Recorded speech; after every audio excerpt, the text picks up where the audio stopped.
when most of us think about the Mahabharata, we picture the end of that epic battle at Kurukshetra, right? But what if I told you that wasn't the end at all? That the war was just the beginning of a whole other story.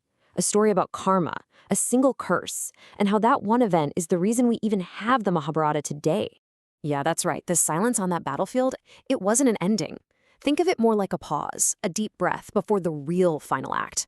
An act that bridges the gap between those ancient warriors and the very reason we can tell their story. So, let's get into it. And that brings us to the big question, right? How on earth does a curse, something so destructive, end up giving birth to one of the greatest epics ever told? It sounds kind of backward, doesn't it? Well, to figure that out, we've got to go back to the very beginning, with a birth. All right, so our story kicks off right after the war. Everything is devastated, and the entire future of the Pandava dynasty is literally hanging by a single unborn thread. So the fighting might have stopped, but Ashwatthama, his rage was far from over. In one last terrible act of revenge, he unleashes the Brahmastra. And this is a celestial weapon, a super weapon, aimed right at the womb of Uttara, Arjuna's wife. His goal? To wipe out the Pandava line for good. But just when it looks like all hope is gone, who steps in? Lord Krishna. He uses his own divine weapon, the Sudarshan Chakra, but not to destroy, to protect. It creates this incredible, unbreakable shield around the unborn child, stopping the Brahmastra's power cold and saving the dynasty's last hope.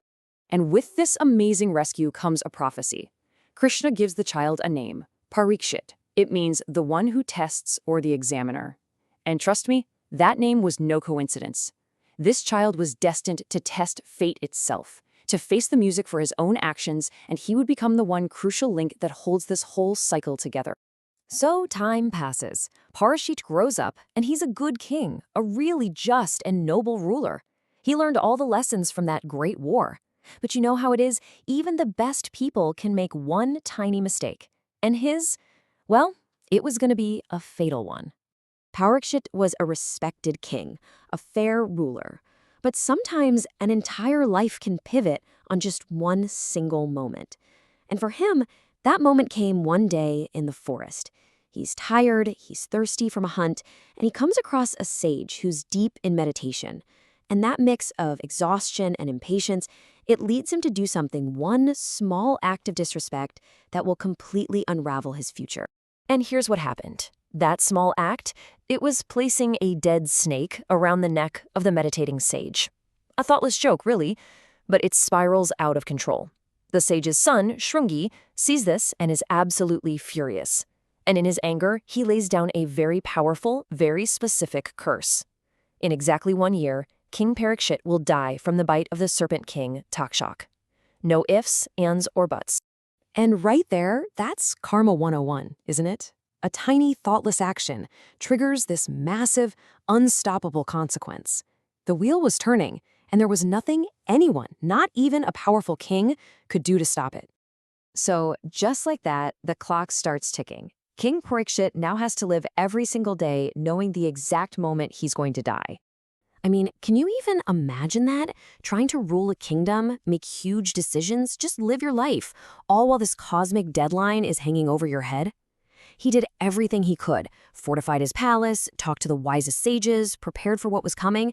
But fate always has a trick up its sleeve.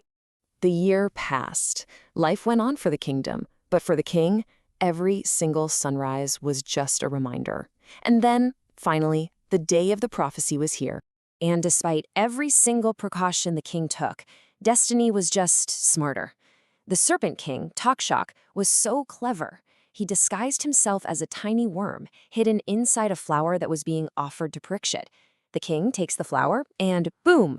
In that one instant, it's over. Fate sealed. The curse came true.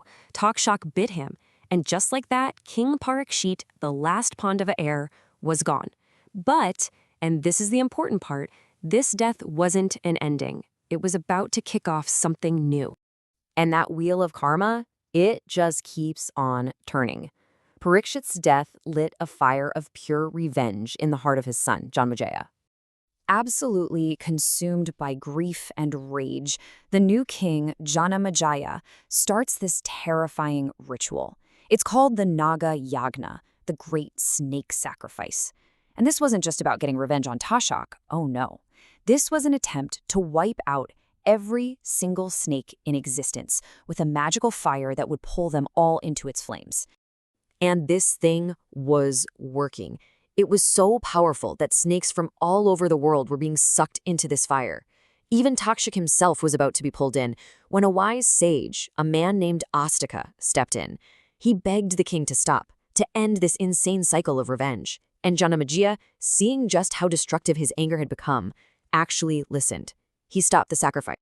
And this, right here, is where everything comes full circle.